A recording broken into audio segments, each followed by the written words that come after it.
வணக்கம். இந்த நல்ல நாளை கர்த்தர் தந்துள்ளார். அதற்கு கர்த்தரை ஸ்தோத்திரிக்கிறேன்.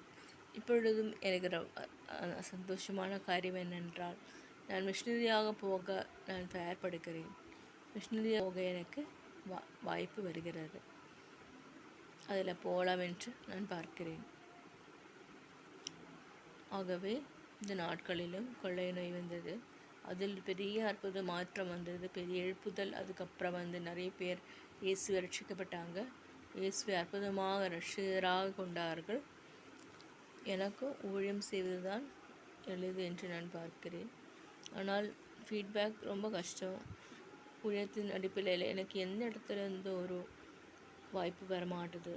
ஆனால் மிஷினரியாக நான் சிறு வயதிலிருந்து மிஷினரி மாதிரி தான் நான் வாழ்ந்து வருகிறேன்.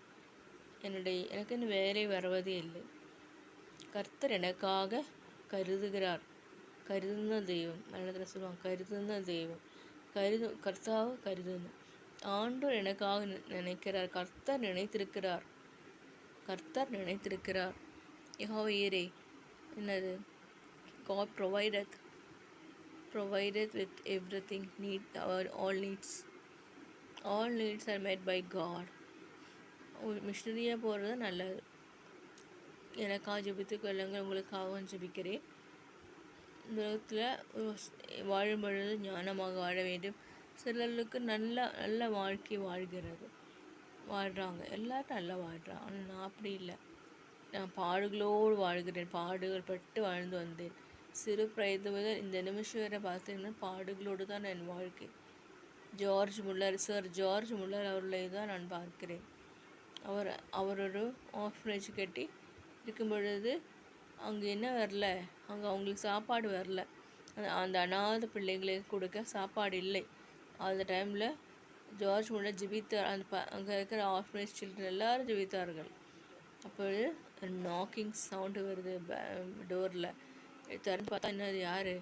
எங்கள் பாலும் ப்ரெட்டு நாங்கள் கொண்டு போகிறது கெட்டு போயிடும், அதனால் உங்களுக்கு கொடுக்குறேன்னு சொல்லிட்டு அந்த பசங்களுக்கு கொடுத்தாங்க.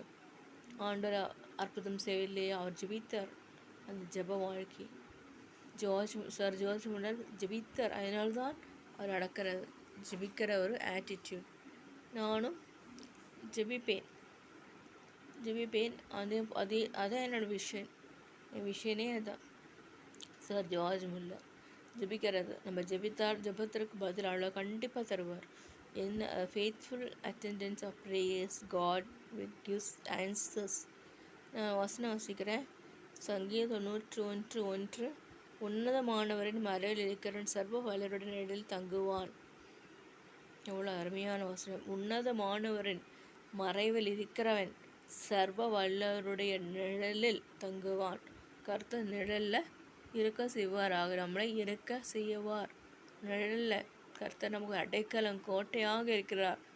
கவலைப்படாதிருங்கள். உங்களோட பிரச்சனையில் இயேசுவானவரிடம் ஒப்புவிட்டு ஜெபியுங்கள். வேறு யாரும் வரமாட்டாங்க. ஜெபியுங்க, ஜெயம் பெறுங்கள். ஆமென்.